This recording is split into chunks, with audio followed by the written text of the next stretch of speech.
What's up, racing fans? This is Keith with Each and Every Stride. Welcome back to the Kentucky Derby series here, leading up for the first Saturday in May. We have a big race on tap for this Saturday, March 29th. It's going to be the Arkansas Derby. 9 horses have assembled here for Oaklawn Park with big Kentucky Derby points on the line, 100 to the winner and 50 to the runner-up. We've got a lot of familiar faces here on the Derby Trail and a couple of shippers I'll be talking about as well. So hit the like button and subscribe here to Each and Every Stride. All the support is greatly appreciated. And let's cover each horse here and tell you how I'm going to play this one. And let me know how you're going to play this too in the comments as well. Let's talk about this talented field here for the Arkansas Derby. So we got big prices and, of course, a horse I'm going to be talking about on the outside there for Bob Baffert. But let's start off with number 1, Brereton's Baytown. So this horse has 2 wins and 10 career starts. Last ran in the Rebel at, wow, a big price, 188 to 1. So might get at least half those odds now if you like the horse last time there in the Rebel. This horse did win a 41K claimer at Laurel Park and just getting up at the wire at 8.5 furlongs. Now, this horse is just, for me, up against it in a class perspective and, this big stakes day, but, maybe one to circle in the future, maybe a shorter distance as well than this for the Arkansas Derby. Let's talk about number 2, First Division. Another price here, 20 to 1. And this is for a lightly raced horse for Kentucky Derby winning connections last year with Mystic Dan. So you have trainer Kenny McPeak and jockey Brian Hernandez. This horse does come in with a nice 5 furlong workout at the fairgrounds the other day, going 3 out of 34 horses. I like the time too, 5 furlongs and 59 and 3. Comes back to the Oaklawn track where this horse, First Division, did break his maiden sprinting at 6 furlongs at Oaklawn. Going to try the third try now, going the route of ground. We'll really need a pace setup though, and a pace collapse, which I'm not sure we're really going to see it in this race. I'll talk about the pace here, but going to need the perfect setup for First Division here in the Arkansas Derby. Let's talk about a horse I'm very interested in is number 3, Publisher. It looks like, Flavian Pratt rides back here. This horse did finish nicely in the Rebel and has faced a lot of these competitors and, factors to be a player in this one. So Publisher lost. Actually, he only lost by 4 lengths to Coal Battle, who I'm going to get to, one of my favorite horses here on the Derby Trail. But Publisher was 15 lengths off that leader and then finished only 4 behind Coal Battle there. Now, is this a horse that always kind of finds trouble in traffic? That's the concern, but I like the addition of blinkers here. And this horse does come back, to run well. And, it looks like he faced American Promise. So he's faced American Promise back here in the PPs. And American Promise came on to win the Virginia Derby recently. I like how Flavian Pratt rides back here for the second time. And this is for a hot Steve Asmussen barn. Just won with Tiz Tastic in the Louisiana Derby. I just want to shout out my friend Bill R in the comments. He's a weekly commenter here on the Each and Every Stride YouTube channel. So, Bill R, I know you had Tiz Tastic. I was the horse player that jumped off at the wrong time. I was on Tiz Tastic up until then. Shout out to you, Bill R. I do have a small future wager, though, for the Kentucky Derby on Tiz Tastic. So I'm excited about that one. Got some monster odds compared to what's going to be in Pool 6 coming up for the futures in the Kentucky Derby. But back here to Publisher, I do like the addition of blinkers. Now, I'm not saying it may not 100% help this horse fix the running lines, because the running lines for number 3 Publisher, in the Rebel, this horse was squeezed. And then before that, bobbled in the Southwest. So I don't know if it's going to solve all the issues. I like the rider, Flavian Pratt, riding back, though. Could get some value here for a horse that's never been in the winner's circle. So I think the average horse player will say, hey, this horse is still a maiden. Maybe get some value here for 6 to 1 on Publisher. Let's talk about number 4, Best Friend Rocket, 20 to 1 morning line. This horse did win an allowance optional claiming event and just getting up over First Division. So that was the number 2 horse here in the Arkansas Derby field. Now, Best Friend Rocket has changed barns multiple times. So it's been very popular in the claims box. Was originally started with Bill Mott. Then this horse ran in the Maryland circuit with Brittany Russell. And now you're with the ageless wonder of D. Wayne Lucas. So interesting that this horse is popular, though, in the claims box. Will show some good early speed here for the number 4 and could stick around maybe to get a piece, but I think just up against it though. Again, for these horses that have the experience and more of these, kind of, tougher races for sure in the Kentucky Derby trail coming up here. Let's talk about number 5, Speed King. 15-1 morning line you're getting on the Southwest Stakes winner and winning gate to wire that day. I don't think he's going to get this kind of trip. This horse is going to be sent though. And it's really, this horse last time Speed King was 4 wide and faded. I think it's because he didn't break on top. That was a very uncomfortable trip for this horse, number 5, Speed King.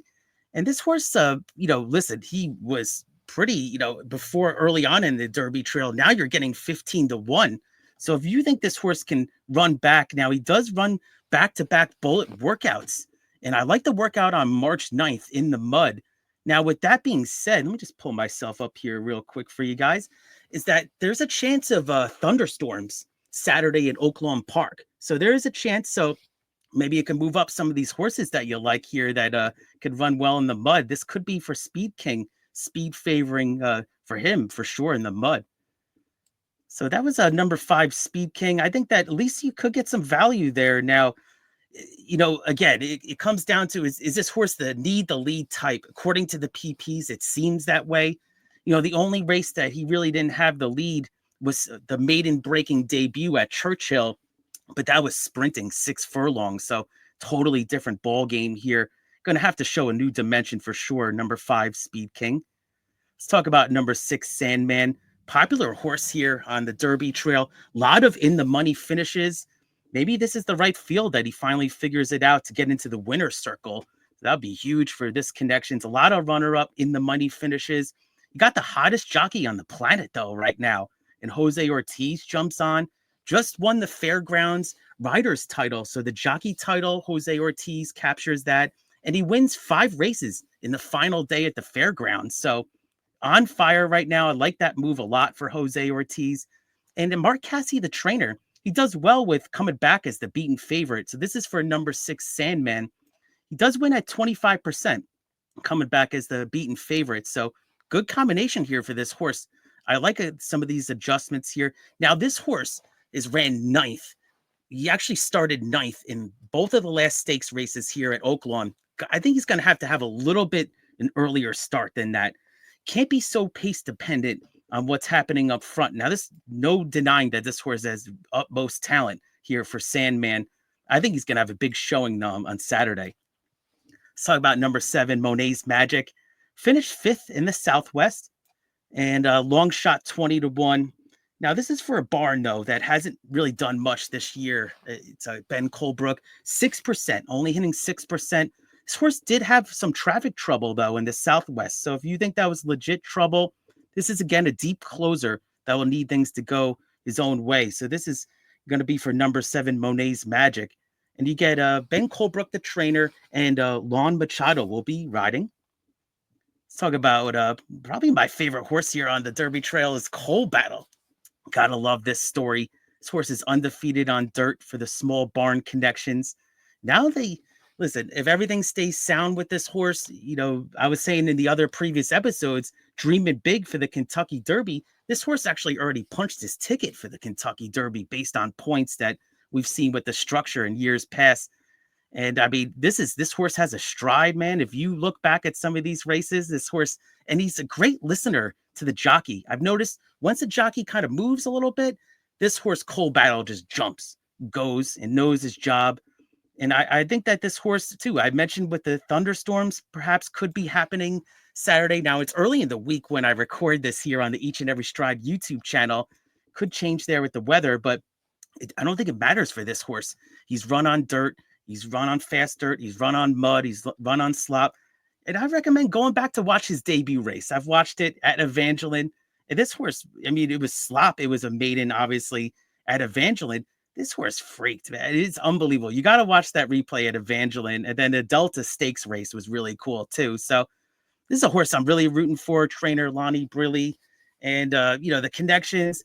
I think for me, he's going to be a contender. He's going to be in all my exactas and tries. It's really hard to win, right? 3 prep races in the Kentucky Derby trails. So For me, it comes down to that. He's not going to be my top pick, but he's right there with the exactas. And I'm rooting for this horse. I'm especially going to be rooting for this horse at Churchill Downs in the first Saturday in May. And let's talk about the horse that's gotten a lot of buzz online. This is Cornucopian for Bob Baffert. Ships in a horse with only one career start. So the stretch out here for Cornucopian and Bob Baffert. And I just watched the replay right before I recorded with you guys here on the Arkansas Derby. Very, very good performance there, sprinting Oaklawn in debut. Maybe a little Justified vibes, right? Because this horse did not race as a 2-year-old. It's a different path, though. I mean, this horse is going to be shipped twice now to Oaklawn. So shipped twice to Oaklawn. And, one career start there. I thought it broke really well professionally in debut with the speed of route. The outside draw, I think, hurts a little bit, though. I know Johnny Velasquez is very good gate jockey. He's good at managing speed up front. Just too many firsts for me as a horse player. Now, listen, this horse can pull myself up here again. This horse can freak. I think he could freak and win, and he's the fresh face on the Derby trail here. A lot of buzz online. For a horse player, for me to take 7-5 for a horse stretching out for the first time. And I read some interesting Bob Baffert, lines here is that Baffert is 12 for 23 lifetime with second-time starters stretching out on the dirt after a maiden win. And on top of that, it was a 7 for 17 in graded stakes with this move. So shout out to Andy Sterling's tweet. Got that one on that one. And let's go back here to this field here. I just think it's too many firsts for me. And I want to try to create some value. Now, this horse, as I mentioned, can freak. He's got the Hall of Famer rider, Johnny Velasquez on. But let's talk how I want to get paid on this one. And let me know who you like, too, in this very talented Arkansas Derby field. All right, guys. Well, I appreciate you checking this video out here on the Each and Every Stride YouTube channel. It's the Road to the Kentucky Derby series here. And I like number 3 Publisher. Now, listen, he's a maiden, 6-1 morning line. You add blinkers. He's been facing a lot of these horses, though, knocking heads with these horses, these talented runners that are, if you look at the future pools, a lot of these horses are right there. And adds blinkers. I think that's going to at least help with some of the trouble trips. Now, we've seen these horses in the past. They sometimes just always seem to kind of have that kind of trip. I think it could help. You have the top rider, Flavian Pratt, stays aboard. I think we can get some value, still a maiden there. I think some horse players are going to still see that 0 in the win column. And the Asmussen Barn, as I just mentioned, Tistastic just won the Louisiana Derby last weekend. I think that the Asmussen Barn is, now listen, they had Magnitude, unfortunately, off the Derby trail. That horse freaked at the time. So Asmussen Barn's been firing right now. So Publisher is going to be my top pick there. And I like Coal Battle again. Now, Coal Battle, you got a price last time. So shout out to the horse players that were on him last time at that price. Now you got 7-2 morning line. I think this is such a cool story. Derby trail doesn't necessarily have to win this race, though. But this is such a big purse that the connections obviously want to win this one with the big purse. And, for the owners and the connections, it is hard to win 3 prep races in a row, though, even at the same track. But I like the versatility of Coal Battle. Never lost on dirt. So he could win on fast or muddy main track. And let's talk about my third pick here, Sandman. I think this horse is always in the money machine. You got Jose Ortiz jumps aboard for the son of Tappet. And Ortiz is just so hot right now. I like that mix. I like Cassie coming back as the beaten favorite. He does well in that spot. I'm going to be boxing these 3. So this is going to be my box here of the exacta and the try. Now, Cornucopian, the Baffert horse, I'm taking a chance here. 7-5 morning line. I don't think I'm going to get paid, though, if this horse is in the exacta, or wins. So I'm going to take a stand there, stretching out for the first time sprinter. I think all the world, this horse could be very talented, but maybe more at like a mile distance, shorter distance for sure. All right, guys, I appreciate you guys tuning in here. It was awesome. I love talking the horses with you. And make sure you subscribe here to Each and Every Stride YouTube channel. Going to be coming out with a lot more content on the road here to the Kentucky Derby series here on the channel. And let me know who you like in the comments too. So hit the like on this video. Appreciate all that support. Let's cash on Saturday. Let's cash big here at Oaklawn. Cheers.